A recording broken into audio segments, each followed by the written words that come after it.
नकली डॉक्टर गिरफ्तार, बिना डिग्री चलाता था गायनेकोलॉजी क्लिनिक।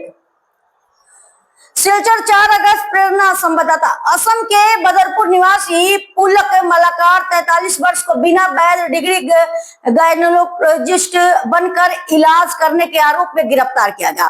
उसके पास से फर्जी MBBS प्रमाण पत्र और अन्य जाली दस्तावेज मिले हैं। सिलचर थाने में IPC की विभिन्न धाराओं के तहत केस संख्या 786/225 दर्ज किया गया है। आरोपी को न्यायिक हिरासत में भेजा गया है। पुलिस अब इस फर्जीवाड़े से जुड़े अन्य लोगों की जांच में जुटी है। आमार एटा विशेष सूत्ৰৰ खबৰৰ ভিত্তিত আমি এটা লাভ কৰি তাৰ পিছত আমি সেই সংক্ৰান্তে কিছু অনুসন্ধান কৰিছিলোঁ। এজন ব্যক্তিয়ে ভুৱা সাৰ্টিফিকেট লৈ আৰু ভুৱা তেওঁ চিকিৎসা চলাই আছে বুলি গম পোৱাৰ পাছত আমি তাক ভেৰিফিকেশ্যন কৰোঁ। আৰু ভেৰিফিকেশ্যন কৰাৰ পিছত যেতিয়া আমি গম পাওঁ যে এই সঁচাকৈ এই ব্যক্তিজনে ভুৱা চিকিৎসাৰ ৰূপত ইয়াত চিকিৎসা চলাই আছে। তাৰপিছত তেওঁক আমি যোৱাকালি আমি ব্যক্তিজনক আমি এৰেষ্ট কৰোঁ। তেওঁৰ নাম হৈছে পুলক মালাকাৰ, 43 ইয়াৰ্ছ। তেওঁ ঘৰ হ'ল বদৰপুৰ শ্ৰীভূমি। তেওঁ ইয়াতে এটা স্থানীয় ব্যক্তিগত অনুষ্ঠান এটাত থাকি তেওঁ ভুৱা চিকিৎসা চলাই আছিলে। আৰু যেতিয়া আমি তেওঁক সোধপোছ কৰোঁ, সোধপোছ কালত গম পোৱা গৈছে যে সম্পূৰ্ণৰূপে তেওঁ ভুৱা। আৰু কিছুদিনৰ আগতে তেওঁ এনেকুৱা চিকিৎসাৰ অনুষ্ঠানত তেওঁ যোগালী নিচিনা মানে তেওঁ 4th গ্ৰেডৰ কাম কৰিছিলে। আৰু তাৰপিছতে তেওঁ ভুৱা চাৰ্টিফিকেট লৈ তেওঁ এটা চিকিৎসক লৈ নিজকে চিকিৎসক হিচাপে তেওঁ নিজকে উত্তৰণ কৰে।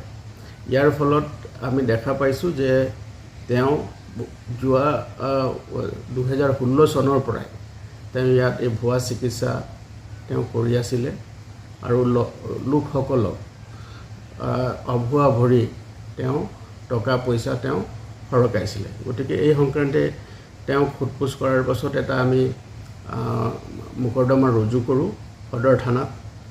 আৰু মোকৰ্দমাৰ নম্বৰ হৈছে 786/24। আৰু BNSৰ অধীনত আমি গোটেই ভাৰতীয় ন্যায় সংহিতাৰ আধাৰত আমি গোটেই কেছটো ৰেজিষ্টাৰ কৰিছোঁ আৰু আমি বৰ্তমান অনুসন্ধান চলাই আছোঁ।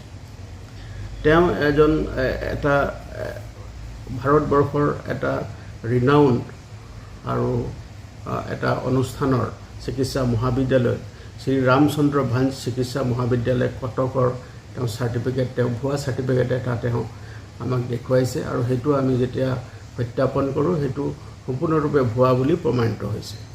আৰু তেওঁ মানুহৰ জীৱনক বিপদাপন্ন কৰি তেওঁ এই ভুৱা চিকিৎসা চলাই গৈছিলে এজন স্ত্ৰীৰোগ বিশেষজ্ঞ হিচাপে। গতিকে আমি বৰ্তমান তেওঁক অধিক সোধপোছ কৰি আছোঁ। তেওঁক মাননীয় আদালতত তেওঁক ইতিমধ্যে আমি প্ৰেৰণ কৰোঁ। তাৰপিছত তেওঁ আমি আৰক্ষীৰ আমি কাষ্টডিত লৈছোঁ। তেওঁ 6 দিনৰ কাৰণে মাননীয় আদালতে আমাক প্ৰদান কৰিছে। আৰু তেওঁক অধিক তথ্যৰ বাবে আমি তেওঁক সোধপোছ কৰি আছোঁ। আৰু তেওঁৰ বিৰুদ্ধে যাতে কঠোৰতম আইনগত ব্যৱস্থা ল'বৰ কাৰণে আমি তৎপৰ হৈ আছোঁ। আচ্ছা স্যাৰ, এই যিটো সাৰ্টিফিকেট তেওঁ বনাইছে এইটোৰ ক'ৰ পৰা বনাইছে, কিবা তথ্য লাভ হৈছে নেকি? আৰু আমি সেই সংক্ৰান্তে আমি এটা অনুসন্ধান চলাই আছোঁ। আৰু আমি গম পোৱা মতে এটা বিশেষ চক্ৰৰ পৰা তেওঁ সেই চাৰ্টিফিকেটটো ধন দি তেওঁ সেই চাৰ্টিফিকেটটো তেওঁ লাভ কৰিছে। আৰু সেই চক্ৰটোৰ বিষয়েও আমি অনুসন্ধান কৰি আছোঁ, কাৰণ বৰ্তমান গোটেই বিষয়টো অনুসন্ধানৰ অন্তৰালত আছে। গতিকে আমি অধিক তথ্য লাভৰ কাৰণে আমি অনুসন্ধান চলাই গৈছোঁ। চক্ৰটো বৰাকৰ হয় নেকি? হয়, বৰাক ভেলীৰে হয়। তেওঁ ইয়াতে তেওঁলোকে এই যি ভুৱা মানে যি চাৰ্টিফিকেট তেওঁলোকে প্ৰদান কৰিছে আৰু এটা মোটা ধনৰ বিনিময়ত তেওঁলোকে এই প্ৰদান কৰিছে। আচ্ছা স্যাৰ, আৰু এটা বিষয় দেখাইছোঁ যে এনেকুৱা ফেক ডক্টৰৰ বহু অভিযোগ আহি আছে জিলাৰ বিভিন্ন প্ৰান্তৰ পৰা। এনেকুৱা ফেক ডক্টৰে ভৰি পৰিছে, তেওঁলোকৰ বিষয়ে কি ক'ব আপুনি?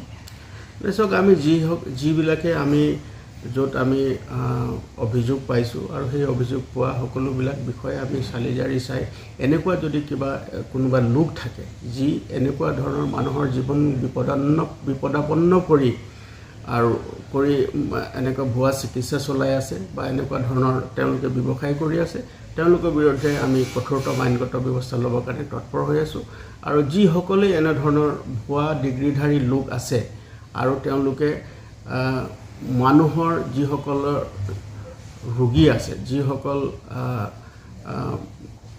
মানে ডিষ্ট্ৰেছ মানুহ আছে সেই সকলোকে এটা ভুৱা চিকিৎসা প্ৰদান কৰি ধন আৰ্জন কৰা অবৈধ ধন আৰ্জন কৰা যিসকল লোক আছে তেওঁলোকৰ বিৰুদ্ধে আমি খবৰ পোৱাৰ লগে লগে আমি তেওঁলোকৰ বিৰুদ্ধে আমি কঠোৰতম আইনগত ব্যৱস্থা গ্ৰহণ কৰোঁ